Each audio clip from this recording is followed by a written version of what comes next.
రెండు చేతులెత్తి హల్లెలూయా. దేవుని నామానికి మహిమ కలుగును గాక. క్రీస్తునందు ప్రియమైన దేవుని పిల్లారా, స్థానిక కాపురులకును మా బృందంలో ఉన్నటువంటి ప్రతి ఒక్కరికి నా హృదయపూర్వకమైన 2 వందనములు. అన్న చెప్పినట్లుగా ఇంచుమించు 1 సంవత్సరము వీళ్ళకి నేను చాలా దూరంగా ఉన్నాను. క్లుప్తంగా ముగించేస్తాను. మీకు తలకాయ నొప్పి లేనట్లుగా, ఎందుకు వచ్చాడురా అన్నట్లు అనిపించుకోకుండా, ఎందుకు పక్కనే ఉన్నాడు వీడు అని అనుకుంటారు. ఎందుకంటే అక్కడి నుంచి వచ్చిన వాడిని నేను కూడా ఇక్కడికి. ఎందుకంటే నా పరిస్థితి చాలా దారుణంగా ఉంది. ఎందుకంటే నేను పోయిన నెల 20వ తేదీ, డిసెంబర్ నెల 20వ తేదీన నేను అడ్మిట్ అయి ఉన్నాను. ఇంచుమించు 1 lakh ఖర్చు అయిపోయింది. ప్రాణ అపాయకరంలోనికి వెళ్ళిపోయాను. జాండీస్ నాకు తెలియకుండానే నేను సువార్తలు ప్రకటించుకుంటున్నాను. నవంబర్ 29 నేను సువార్త ప్రకటించాను. సేవకుల సదస్సు నేను నెల్లూరు పట్టణంలో బెనహర్బాబు గుడిలో నేను జరిగించాను. అంతా దేవుని గురించి మర్మం యుక్తమైన విషయాలు నేను అనేక మందికి నేను తెలియపరచడం జరిగింది. అయితే వెంటనే నన్ను నేను పట్టించుకోకుండా వాల్ పోస్టులు వేసుకోవడం, పాంప్లెట్లు ఇవ్వడము ఇలా జరుగుతూ ఉన్న సమయంలో అడుగడికి అలాగనే నాతో మాట్లాడుతూ ఉండేవాడు. హోసన్న బ్రదరు ప్రతి క్షణం నాతో మాట్లాడే, బ్రదర్ నువ్వేం చేస్తున్నావు, ఎక్కడ సువార్త ప్రకటిస్తున్నావు, ఏం ప్రకటిస్తున్నావు అని మాట్లాడేవాడు. అయితే వాక్యం ఉంది కదా, సత్యవాక్యమును సరిగా ఉపదేశించకపోతే వారికి శాపము. ఓ తిమోతి జాగ్రత్త పడము అని పౌలు తన శిష్యుడికి జాగ్రత్తలు చెప్పడం ప్రారంభించాడు. అలాగ నేను వాక్యాన్ని నేర్చుకుంటే కొలది నేను ఎలా అయిపోయానంటే, నా శరీరం అంతా ఏమైపోయిందంటే నేను పట్టించుకోకుండా ఆత్మను పట్టించుకోవడము నేను ప్రారంభించాను. వీడు దేహాన్ని పట్టుకోకుండా ఆత్మను అంటున్నాడు. దేవునికి దేవి కావాలంట? ఏం కావాలంట దేవునికి? ఈ శరీరము వద్దా? ఆయన నివాసం చేయాలంటే ఈ దేహము పరిశుద్ధతగా ఉండాలి, ఆత్మ వశునుడై ఉండాలి. హల్లెలూయా. ఎందుకు ఈ మాటలు చెప్తున్నానంటే, మీకు ఏ సువార్త చెప్తే మీరు ఖచ్చితంగా నన్ను అడుగుతారు. నేను చెప్పే మాటలు ఎలా ఉంటాయంటే, మీ కత్తి తీసుకొని గొంతు మీద పెట్టినట్టు ఉంటుంది. ఇప్పుడు ఏంది ఇంట్లో ఇలా చెప్తున్నాడు వాక్యాన్ని అని అనుకుంటారు. క్లుప్తంగా ముగించేస్తాను. మీకు 2 విషయాలు చెప్తాను. యేసు ప్రభు ఈ భూలోకానికి రావాల్సిన అవసరం ఏంటి, ఎందుకు వచ్చాడు, వచ్చిన వెంటనే ఆయన ఎందుకు మరణించాడని అర్థమవుతుందా మీకు? ఇక్కడున్న వాళ్ళు అందరూ నాకంటే జ్ఞానులు ఉన్నారు, బైబిల్లో పాండిత్యం చేసిన వారు కూడా ఉన్నారు. అక్కడ ఎవరైనా సేవకులు ఉంటే ఇక్కడికి వచ్చి కూర్చోండి. పదే చెప్పడం అవసరం ఎందుకు? ఇక్కడికి వచ్చి కూర్చోండి. మీకోసము ఇక్కడ కుర్చీ లేబడింది కదా. మా టీం తరపున నేను మనవి చేస్తున్నాను. పర్వాలేదు అయ్యారు, రండి. పర్వాలేదు, రండి. ఫస్టే పిలిచారు కదా, మీరు రావాలి కదా. ఇక్కడ ఈ ఎంకన్నపాలెం ప్రాంతం అనేది నాకు తెలియదండి. నేను నెల్లూరులో స్టార్ట్ చేసిన కోడూరు దాకా వచ్చున్నాను, తెలంగాణ చర్చికి వెళ్ళి ఉన్నాను, చూసున్నాను, తిరిగి ఉన్నాను, ఫ్యామిలీతో వచ్చున్నాను. అయితే ఈ ప్రాంతము నాకు తెలియదు. అక్కడ స్టార్ట్ చేసి అల్లిపురం దగ్గర నుంచి ఇక్కడ దాకా నేను అడుగుతూనే ఉన్నా. నాకు త్రోవ తెలియదు. త్రోవ మార్గంలోకి వచ్చేసాను. ఒంటరి బాట. ఈ బాట ఇంకా పోతుందేమో, వెంటనే చర్చి కనబడింది. ఇక్కడే సువార్తను చెప్పారు. హల్లెలూయా. చిన్న విషయం చెప్తాను, తలలో ఉంచండి, ప్రార్థన చేసుకుందాం. ప్రేమ కలిగిన తండ్రి, మహోన్నతుడా, మహాగణుడ, నీ ఘనమైన నామమును బట్టి కృతజ్ఞతాస్తుతులు చెల్లిస్తున్నా. ఈ రాత్రికాల సమయంలో నాయనా ప్రభువా, మీరు ఏమి మాట్లాడబోతున్నారు మాకు తెలియదు, కానీ నీ చిత్తంలో ఉన్న ప్రతి ఒక్క బిడ్డను ఇక్కడ తీసుకొని వచ్చి సత్యవాక్యంను సరిగా ఉపదేశించమని ప్రభా లేఖనం సెలవిస్తుంది కనుక మీరు మాట్లాడబోతున్నట్టు ప్రతి మాట సూటిగాను తేటగాను మా హృదయాలు కదిలించబడును గాక. ఈ స్థానిక కాపురులకు నాయన, సంఘ బిడ్డలకు నాయన ప్రభా, ప్రాంత ప్రజలకును అనేకులకు నాయన ప్రభా మార్గంగా ఉండడానికి కృప చూపించమని, నీ వాక్యము నాయన ప్రభా మాలోను మీలోను నాయన ప్రభా మీలో ఉన్నటువంటి ప్రతి విషయమును మాకు తెలియపరచమని, ఈ ప్రాంత ప్రజలకు నాయన ప్రభా నేర్పించమని ప్రభా నన్ను నిలబెట్టుకున్నందులకై కృతజ్ఞతాస్తుతులు చెల్లిస్తూ యేసుక్రీస్తు నామములో అతి మిక్కిలిగా నేమతో బ్రతిలాడుకొనుచున్నాను తండ్రి. ఆమేన్. మాట్లాడడానికి కూడా శక్తి లేదండి. ఇంచుమించు ఎందుకని, ఏం జబ్బు వచ్చింది అనుకుంటారేమో. ఏ జబ్బు కాదు, జాండీస్ వచ్చింది, నన్ను నేను పట్టించుకోలేదు, లివర్ ఇన్ఫెక్షన్ ఇప్పటికీ ఉంది, మెడిసిన్ మింగుతున్నాను, నేను తింటూనే ఉన్నాను. ఇంచుమించు ఒక 1 month మెడిసిన్ 10,000 రూపాయలు. చూడండి, అయినా దేవుడు మరణము దాకా తీసుకుని వెళ్ళి వీడినిట్ట కాదురా అని చెప్పి మరలా తీసుకొచ్చి నిలబెట్టేశాడు. హఠాత్తుగా చంపేస్తే ఎలా ఉంటుంది? ఏ ఉపయోగం ఉండదు కదా. వీడిని ఎలాగైనా ప్రజల్లోనే నలిపి వీడి ద్వారానే నేను ఏమిటి అని తెలియపరచాలి అని దేవుడు నన్ను నిలబెట్టాడండి. హల్లెలూయా. చదువుతారా ఆ మాటని మీరు? యేసు ప్రభు ఈ భూలోకాన్ని ఎందుకు వచ్చాడని? మత్తయి సువార్త 15వ అధ్యాయము 24వ వచనము. ఆయన ఎవరింటికంటమ్మా? ఇజ్రాయేలు ఇంటి వద్దకు, నశించే గొర్రెల వద్దకే కానీ అసలు ఎవరి వద్దకు పంపబడలే ఆయన. ఇది సువార్తే. మీరు బైబిల్ని జ్ఞానముగా ఆలోచించగలిగితే దేవుడు ఈ రాత్రికాల సమయంలో మీతో మాట్లాడతాడు. ఇదేంది, యేసు ప్రభు నా ఇంటికే వచ్చాడు, నా సహోదరుడి ఇంటికి ఎందుకు రాలేదు? ఇజ్రాయిల్ ఇంటికే వచ్చాడు, ఎందుకు అన్ని జనులైన ఇంటి వారి ఎందుకు రాలేదేమి అని మనలో ప్రశ్న వేసుకోవాలి. అది ప్రశ్న వాక్యము. అర్థమైందా మీకు? ఇది అనేక మంది అనేక రకాలుగా స్కాలర్స్ మాట్లాడుతున్నటువంటి మాట. ఇది ఆక్స్ఫర్డ్ యూనివర్సిటీలో స్కాలర్స్ ఫిలాసఫీలో మాట్లాడుతున్నటువంటి మాట. ఈ మాటను మేము తీసుకొని నేను బోధిస్తుంటే ఇంచుమించు 70 మంది 100 మంది సేవకులు అలాగా వెళ్ళబుచ్చి చూస్తూ ఉన్నారు నన్ను. నేను గొప్పవాడనని కాదు, జ్ఞానవనుడిని కాదు, నేనేదో పెద్ద పాండిత్యం చేసినని కాదండి. నాకు తెలుగు అక్షరం ఒక్క కూడా నాకు చదవడం రాదు. నా సహోదరులకు తెలుసు, నా తోబుట్టు వారికి కూడా తెలుసు, నా టీంలో ఉన్న ప్రతి ఒక్కరికి తెలుసు. అయితే దేవుడు ఏమంటున్నాడంటే, నశించిపోయిన గొర్రెల వద్దకే నేను పంపబడ్డాను అన్నాడు. అయితే మనకెట్లా? మనం ఎవరమే? పదే మనం గుచ్చి మాట్లాడుతుంటాం ఇతరుల గురించి. క్రైస్తవులైన మనము ఎక్కడి నుండి వచ్చామంటే, ఐందవ కుటుంబంలో నుంచి వచ్చినవంటి నేను, మిమ్మల్ని కాదు, నేను ఐందవ కుటుంబంలో నుంచి వచ్చినటువంటి నేను యేసు ప్రభు నేను ఎలా యాక్సెప్ట్ చేసుకోవాలంటే, ఆయన రక్తంలో నేను ఎలా కడగబడాలంటే, ఆయన రక్తంలో నేను ఎలా పాలిబాక్స్ అవ్వాలంటే, ఆయన మృతులో నుంచి లేచిన వెంటనే నాకు ఆయన నన్ను రక్తముతో కడిగాడు.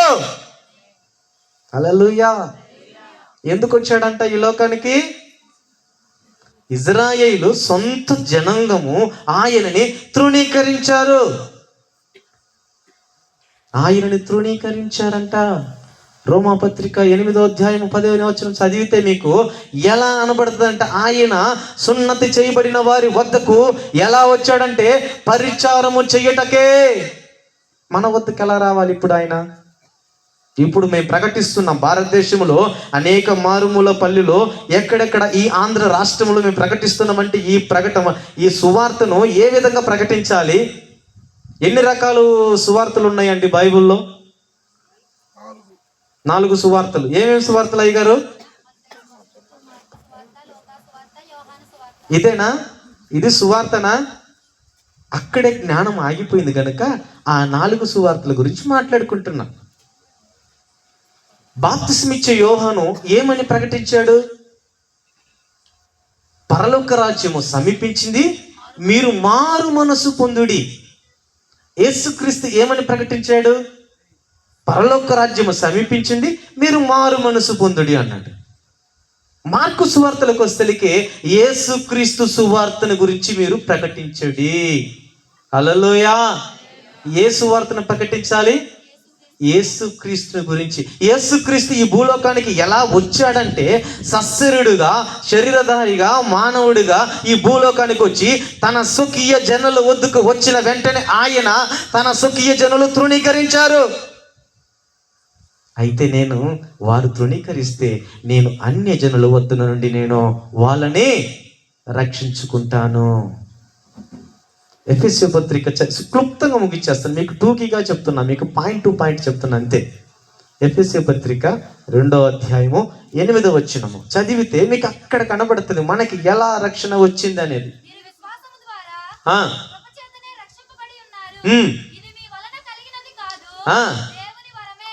ఎలా కలిగిందంట? ఇది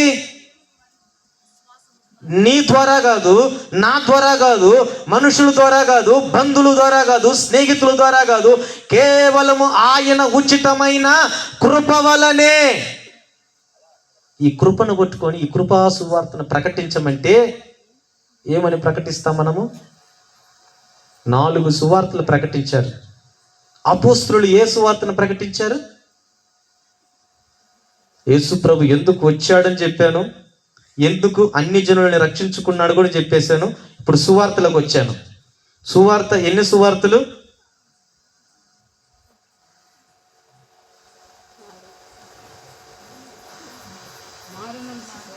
మారు మనసు సువార్త, పాపక్షమాపణ సువార్త, బాప్తిసం అనే సువార్త. నిత్య రాజ్యములోనికి నువ్వు అర్హుడు అవ్వాలి అంటే పరిశుద్ధత కలిగి నీవు అపోస్తలుల రొట్టె విరుచుట యందు, ప్రార్థన ఎడతెగక ప్రార్థన యందు, సహవాసమయందు, సంఘములో నువ్వు మెలకువగలిగి నువ్వు ప్రార్థన చేయాలి. నేను అన్ని జనులకే చెప్పడానికి వచ్చా. అన్ని జనులు ఎవరంటే నేనే. మనం క్రైస్తవులం అని అనుకోకూడదు. అన్ని జనుల నుంచి వచ్చిన వంటి మనము క్రైస్తవులమే. మనం ఎవరంట? ఆయన తృణీకరించబడిన వంటి జనులను పక్కన పెట్టి మనలను ఆయన ఏకముగా పిలుచుకున్నాడు. ఆయన మనల్ని ప్రత్యేకంగా పిలుచుకున్న వంటి దేవుడు ఆయన. ఎలా పిలిచాడంటే మనకి ఎలా రక్షణ వచ్చింది అది కూడా తెలుసుకోవాలి కదా. పునరుద్ధానముల నుంచి లేచినప్పుడే మనకి రక్షణ వచ్చింది పిల్లారా. హల్లెలూయా. పునరుద్ధానం కాలేదనుకోండి, లోకానికి రక్షణ లేదు. యేసు అనగా ఏంటి? క్రీస్తు అనగా, ఎంత కరెక్ట్గా ఉన్నారమ్మా, పిన్ టు పిన్ చెప్తున్నారు. యేసు అనగా ఇజ్రాయిల్ ప్రజలకు వద్దకు వచ్చిన వంటి యేసు ప్రభు. క్రీస్తు అనగా అభిషిక్తుడు, మృతులో నుంచి లేపబడిన వంటి ఆయన, సర్వ సృష్టికర్త అయిన దేవుడు ఆయన. ఎలా చెప్తున్నావయ్యా నువ్వు అంటే, నేను లేఖనాలు ఎత్తి చూపిస్తాను, నాకు సమయం సరిపోదు. ఒక లేఖనాన్ని పట్టుకుని 200 రెఫరెన్స్ చూపిస్తాను. ఎందుకు చెప్తున్నానంటే ఈ మాట ఖచ్చితంగా చెప్పాలి. తెలియకపోతే జనాలు అయోమయంలో పడిపోతారు. నేనేం చెప్తున్నాను మీరు లేఖనాన్ని తీసుకొని చదవండి. అందుకని యెహోవా మాట ఇచ్చట కొంచెము అచ్చట కొంచెం అనేది మాటలు ఉన్నాయి. అందుకని అక్కడున్నవి ఇక్కడున్నవి తీసుకొని చదవాలి. దాన్ని పోగు వేసుకొని చదవాలి. గొలుసుకి ఎలా ఉంటుంది? ఎలా ఒక పోగుకి ఇంకొక పోగుకి వేస్తేనే గొలుసు. వాక్యము కూడా అలాగనే ఉంటుంది. యేసు ప్రభు ప్రకటించిన వంటి ఆ సువార్త నా ధర్మశాస్త్రంలో మాటలనే ప్రకటించాడు ఆయన. ఆయన వెళ్ళిన తర్వాత ఈ 12 మంది శిష్యులు, అపోస్తులైన వారు పునరుద్ధానమును గురించి ప్రకటించారు. ఈ పునరుద్ధానమును గురించి ప్రకటించిన వంటి వారు ఏమని ప్రకటించారంటే, మృతుల నుంచి లేపబడిన వంటి క్రీస్తు అన్నారు కానీ యేసు క్రీస్తు అన్నారు కానీ ఎక్కడ యేసు ప్రభు అనలేదు. బైబిల్ మొత్తం మీరు చదివితే 13 పత్రికలు, రోమా టు ఫిలోమోను వరకు చదివితే యేసు క్రీస్తు ప్రభుల వారనే పౌలు గారు రచించి రాయబడి ఉంటుంది అక్కడ. మనకు లేఖనమని విభజన తెలియకపోతే ఏమని మనం చెప్పగలుగుతాం ఇతరులకి వెళ్ళి? నేను చెప్పేది మీకు అర్థమవుతుందా? ఎవరి కోసం వచ్చాడంట యేసు ప్రభు? ఎవరి కోసము? నేను మిమ్మల్ని మభ్య పెట్టడానికో, మీ దగ్గర ఏదో బహుమానం పొందుకోవడానికో, ఈ టీం సభ్యులు ఏదో నాకు కిరీటం పెట్టేస్తారనో నేను వాక్యం చెప్పడంలా. గలతీ పత్రికలో 1వ అధ్యాయం 10వ వచనంలో నుండి మాట చదవండి, మీకు అర్థమైపోద్ది నేను చెప్పే మాట ఏందని.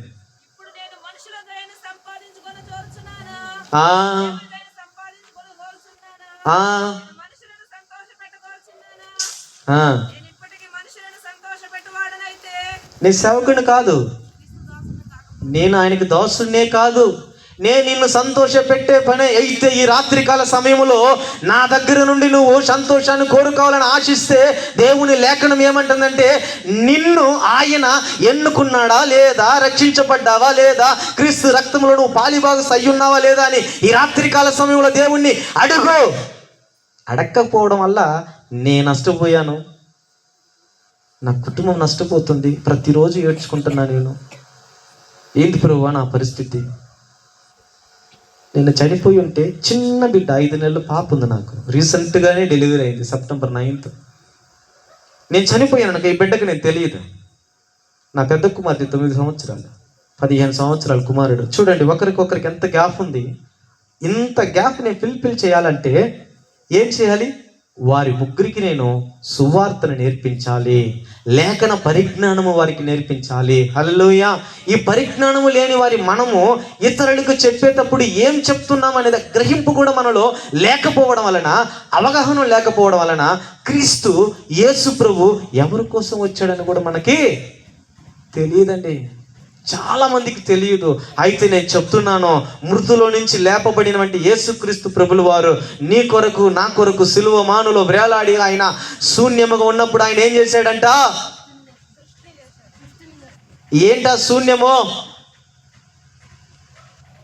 నిరాహారముగా ఉందంట. ఏందది? ఏ భూమి? నువ్వు నేనే నిరాకారముగా, ఆకారము లేనిటువంటి నిరాకారముగా ఉన్నాం. హృదయము మాంసము అన్ని కలిపితేనే హృదయం అంటాం. ముక్కలు ముక్కలుగా నరికి పక్కన వేస్తే అది ఏమైపోద్దంట? ఒక్క నరుడిని హృదయాన్ని దేవుడు పోల్చి మాట్లాడుతుంటే లేఖనము ఎక్కడ మాట్లాడుతున్నాడు దాని గురించి కూడా ఆ ప్రవక్తలు ఎట్లా రచించి రాసి ఉంటారో, ఆ పరిశుద్ధాత్మ దేవుడు జ్ఞానముతో రాసి ఉంటారు వాళ్ళు. ఎందుకు చెప్తున్నానంటే నేను నేర్చుకుంటున్నాను, నాతో పాటు అందరూ నేర్చుకోండి, మీరు నేర్చుకోండి, మీ పిల్లలకు నేర్పించండి. యేసుక్రీస్తు ప్రభుల వారు మన కోసము వచ్చాడు. మనము నిత్యరాజ్యంలోనికి వెళ్ళినప్పుడు మన పాత్రలు ఏంటి, మన నివాసం ఏంటి అనేది కూడా తెలుసుకోవాలి. అన్ని జనులైన మనము ఎక్కడుంటామంట? మేము భారము మోసి సువార్తను ప్రకటిస్తున్నాము. భారము అన్న చెప్పినట్లుగా మాలో కలిగినదంతా తీసుకొని వచ్చి పెట్టి మేము సువార్తను ప్రకటిస్తున్నాం. ఈ సువార్త నిమిత్తము మేము పడుతున్న వంటి ప్రయాసము ఎలాగా మాకు బహుమానము దొరుకుతుంది? ఎలాగా? మీరు చప్పట్లు కొడితేనా? కానుకలు ఇస్తేనా? పెడితేనా? కాదండి. మీకు చెప్పాను కదా, మనుషులు మెప్పడానికో మా సంతోష పెట్టడానికో మేము ఇక్కడికి రాలేదండి. సత్యవాక్యమును సరిగా ఉపదేశించుటకే ఇక్కడికి వచ్చాము. మొట్టమొదటిసారి 2026 సంవత్సరము 22వ దినము మొదటి సువార్తలకు నన్ను మాట్లాడమన్నారు 20 నిమిషాలు. ఇంకా దాటిపోయి ఉంటుంది కూడా అనుకుంటున్నా, 20 నిమిషాల కంటే ఎక్కువ. ఆయన వచ్చినది తన స్వకీయ జనుల వద్దకే వచ్చాడంట. మనం వచ్చిన వెంటనే వారు తృణీకరించేసి యేసు ప్రభు ఏమన్నాడంటే, నన్ను మీరు తృణీకరించిన వెంటనే నేను అన్య జనుల వద్దకు ఇద్దరును నేను వేరు చేస్తున్నాను అన్నాడు ఆయన. ఎవరంట వాళ్ళిద్దరు?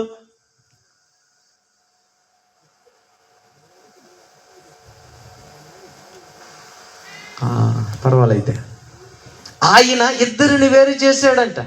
ఆ ఇద్దరు ఎవరంటే పౌలు. మీకు ఇంకా ఈ విషయాలు మీకు సూపర్గా చెప్పేస్తాను క్లుప్తంగా. మీరు ఎత్తుక్కున్నా కూడా దొరకవు, ధ్యానించాలి దాన్ని. అంటే పౌలును బర్నబాను దేవుడు ఎలా చేశాడంట? వేరు చేశాడంట. అన్ని జనులైన వారికి మీరు అపోస్తులను పిలువబడతారు, మీరు సున్నతి లేని వారికి మీరు అపోస్తులను పిలువబడతారు మీరు. అయితే మీరు సున్నతి కలిగిన వారికి ఎవరంటే యోహాను, కేఫా అని పిలవబడవంటి ఆంద్రేయు మూల స్తంభాలు వాళ్ళు. అన్ని జనులకి మనకి ఎలా రక్షణ, ఎలాగా సువార్తను ప్రకటించాలని ఆ ప్రయాసము పౌలు దగ్గర నేర్చుకున్నవంటి ఆ బర్నబా ఇద్దరు కలిసి చేసిన వెంటి ఆ సువార్తను నేను కూడా నేర్చుకొని నా జనులకు నేను ఎలా చెప్పాలి? నేను మాత్రమే కాదా రక్షించుకోవడానికి, నాతో పాటు అందరూ రక్షించబడాలి. నా కుటుంబ సభ్యులు కూడా రక్షించబడాలి, నా సహోదరులు రక్షించబడాలి, నా తోబుట్టు వారు రక్షించబడాలి. నేను మాత్రమే రక్షించబడేస్తే ఇది దేవుని సువార్త అవుతుందా? దేవుడు నన్ను అడుగుతాడు కదా, లెక్క అడుగుతాడు కదా. అందుకనే ఈ సంవత్సరం నన్ను ఆపిపెట్టాడేమో అనుకుంటున్నా నేను. ఒకవేళ చనిపోయి ఉంటే నేను ఆయన దగ్గరికి వెళ్ళిపోయి ఉండేవాడిని కాదు. నేను చెప్తున్నాను సీరియస్గా, నేను ఆయన దగ్గరికి పోయేవాడినే కాదు. ఎందుకంటే నాలో లోపాలు ఏమైనా ఉంటే ఈ భూమి మీద దేహం ఉన్నప్పుడే నీ పాపం అంతా కడుక్కోవాలి. నేను చనిపోయిన తర్వాత కడుక్కుంటానంటే కుదరదు. ప్రతి ఒక్క మానవుడికి ఏమైపోద్దంట? పాపము ఈజీగా అంటుకుంటుంది. ఈజీగా నేత్రాశ, జీవపడమ్మం చాలా ఉన్నాయి కదా, నీకు తెలుసు, నేను చెప్పడం కూడా అవసరం లేదు దాని గురించి. అయితే దేవుని లేఖనం ఏమంటుందంటే నువ్వు ప్రార్థన చేయకపోవడం కూడా పాపమే. పాపము, మనము పాపము చేస్తున్నాము. అయితే నేను ఇప్పుడు ఇక్కడ పాటలు పాడుతుంటే నేను అక్కడికి వెళ్ళి లోపల కూర్చొని నన్ను చాలా మంది అబ్జర్వేషన్ చేస్తారు, వీడేంది ఆడికి వెళ్తున్నాడు వస్తున్నాడు పెద్ద పుడింగి అని అనుకుంటారు. అయితే నాలో ఉన్న బలహీనత ఆయనకు తెలుసు. నిలబడలేను, ఎక్కువసేపు మాట్లాడలేను, సువార్త కూడా ప్రకటించడానికి నేను అర్హుని కాను. అయితే దేవుడు నన్ను నిలబెట్టుకున్నాడు ఈ సంవత్సరము. హల్లెలూయా. ఇంచుమించు 1 లక్ష రూపాయలు ఖర్చు పెట్టారు నాకు. ఎందుకు పెట్టారని ఇప్పుడు ఆలోచిస్తే పెట్టిన దానికి దేవుని స్తోత్రం. నా కుటుంబం ఇంకా దీవించబడాలి. ఎందుకంటే నేను చెప్పే ప్రతి మాట మీరు బైబిల్లో చదువుకున్నారనుకోండి, మత్తయి సువార్త 10 రాసుకోండి, చెప్పేస్తాను. 15వ అధ్యాయం 28వ 24వ వచనం, 10వ అధ్యాయము 2వ వచనం, వీటిలన్నీ చూసుకున్నారంటే ఎస్కేఎల్ గ్రంథంలో పాత నిబంధన కాడి నుంచి కొత్త నిబంధన కాడి చూసుకుంటే యేసు ప్రభు ఎవరి కోసం వచ్చాడనే ఈ గ్రంథంలో ఉన్నటువంటి ప్రవక్తలందరూ మాట్లాడారు. అయితే పౌలు మాత్రం ప్రత్యేకంగా మాట్లాడడం ప్రారంభించేశాడు. నేను అన్ని జనుల వద్దకు నేను పంపబడ్డాను, నేను సిలువను గురించి నేను ఎలాగ ప్రకటించాలని ఆయన నన్ను వేరు చేశాడు. అలాంటి జీవితం కావాలి మనకి. పాపంలో నుంచి వేరు చేయబడాలి, ఈ లోకంలో నుంచి వేరు చేయబడాలి. బంధు ప్రీతిలో చాలా మంది ఉంటారు. బంధువులు ఖచ్చితంగా వెళ్ళాలి, ఉంటాం. ఏ బంధువు ఇంటికి ఈరోజు వెళ్ళినాను కాదు నేను. మీరు వెళ్ళండి, మీ ఇష్టం, అది నా ఇష్టం ఏంటని వెళ్ళను. దేవుని నమ్ముకున్న ప్రతి ఒక్క వారు ముఖాముఖిగా మాట్లాడాలి. ఎలాగా? కొంత దాచిపెట్టుకొని కొంత తీసి చెప్పు. ఏంటంటే మనం క్రైస్తవులైన మనము కరెక్ట్గా ఉంటే అన్ని జనులు వారు మన వద్దకు వచ్చినప్పుడు ఎలా ఉంటారంట? నీ దేవుడు గొప్పోడయ్యా, మీరు ఉన్నది ఉన్నట్టుగా మాట్లాడుతున్నారు, నేను ఉన్నది ఉన్నట్టుగా మాట్లాడడానికి నేర్చుకుంటాను అంటారు. అది ఏమి మనం చెయ్యక దేవుని విడిచిపెట్టి చాలా దూరంలో ఉంటాం. ఎందుకు చెప్తున్నానండి ఈ మాటలన్నీ మీకు? అందుకే ప్రతి విషయాన్ని లేఖనాన్ని మీరు పరిశీలించి కానీ చదవగలిగితే బైబిల్లో మీకు అర్థమైపోతుంది. బైబిల్ అంతా మనకే, తప్పుడు బోధమేం చేయటంలా.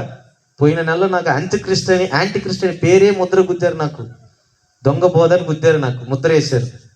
నేను దొంగ బోధ చేయటంలా, దేవుని సువార్త ప్రకటించడానికి ఈ భూలోకానికి దేవుడు నన్ను పంపించాడు. హల్లెలూయా. మీకు అర్థమవుతుందా ఏం చెప్తున్నానని? ఏం చెప్పాను మీకు? యేసు ప్రభు మన ఇంటికి రాలా, ఎలా వచ్చాడనే దాన్ని మీకు చెప్పాను. ఆయన చనిపోయిన తర్వాత మనందరికీ రక్షణ కలిగింది. రక్షణ కలిగిన వెంటనే మన వద్దకు ఎవరిని పంపించాడు? అపోస్తులైన 12 మందిలో వేరు చేయబడిన వంటి వారు బర్నబాను, పౌలును వేరు చేసి సున్నతి లేని వారికి, వాగ్దానము లేని, నిరీక్షణ లేని వారికి మీరు వెళ్ళి పునరుద్ధానమును గురించి మీరు ప్రకటించండి అన్నాడు. దేని గురించి ప్రకటించారు వాళ్ళు? పునరుద్ధానమును గురించి ప్రకటించారు. అది సువార్త. ఇప్పుడు చేసే సువార్త ఏంటి? చాలా చోట్ల చూస్తుంటారు కదా, మృతులో నుంచి లేపబడినటువంటి ప్రథమ ఫలము ఆయనే, ఆయన గురించే మాట్లాడాలి. ఇంకా వేరే గురించి మాట్లాడడం టైం వేస్ట్ చేసుకోవద్దు. నా సాక్ష్యం ఎంత ఉంది, నాకు 1 లక్ష రూపాయలు ఖర్చు పెట్టారు, అవన్నీ వ్యర్థం. ఈ దేహం మీద ఏమి జరిగినా నాకు ఏమీ కాదు. నా ఆత్మను నశించిపోనివ్వకుండా నేను ప్రార్థనాపరుడై ఉండాలి. నేను అర్థమవుతుందా? కుమ్మరివాడి చేతికి బంకమట్టి వెళ్ళిపోయంట, కుమ్మరివాడు చేస్తామని అనుకో, వంకర పోయింది అనుకో, కుమ్మరివాడి దగ్గర ఆ కుండ ఏమైనా అడగతుందా? నన్ను ఇలా చేసావు ఏమిటని అడుగుతుందా? యేసు ప్రభు దగ్గర కూడా మనం అలాగనే ఉండాలి. ప్రభువా, నా దేహం అంతా నలిగిపోయింది, రోగముతో కుమిలిపోతున్నా, నన్ను స్వస్థపరచు. వద్దు, సమయం లేదు ఇంకా. రక్షించబడ్డాం, ఆత్మలో పరవశించే వారమై ఉండాలి, ఆత్మలో వర్ధిల్లే వారమై ఉండాలి, ఆత్మ పూర్ణుడై మనము ఉండాలి. హల్లెలూయా. ఈ దేహం మట్టిలో కలిసిపోద్దండి. ఉన్నది ఉన్నట్టు చెప్తున్నాను. ఈ ఆత్మ మాత్రము దేవుని రాజ్యంలో వెళ్ళినప్పుడు ఎక్కడ ఉంటామని కూడా చెప్తా మీకు. క్రీస్తు అనే ఆ సింహాసనం ఉంటున్నటువంటి మనము అక్కడ ఆయన దేహములో అవయవాలయ్యి మనం ఉంటాము. లేఖనం ఉంది, లేదని ఎవరైనా చెప్పగలుగుతారా? ఏమయ్య గారు? మనమందరము ఆయన అవయవాలై ఉంటాము. ఆయన వారి వద్దకు వారిని వదిలేశాడు. వారు ఇంకా ఇప్పటికీ నమ్మరు యేసు ప్రభుని. వాళ్ళకి కావాల్సిన మెస్సయ్య ఇజ్రాయిల్ దేశంలో ఉన్నటువంటి ఆ హీబ్రూ మూల భాషలో ఉన్నటువంటి ఆ బైబిల్ తీసుకొచ్చి ఇక్కడ అనేక భాషల్లో 70,000 భాషల్లో తర్జుమా చేస్తే ఇక్కడ మనం తెలుగులో ప్రకటించుకుంటున్నాం.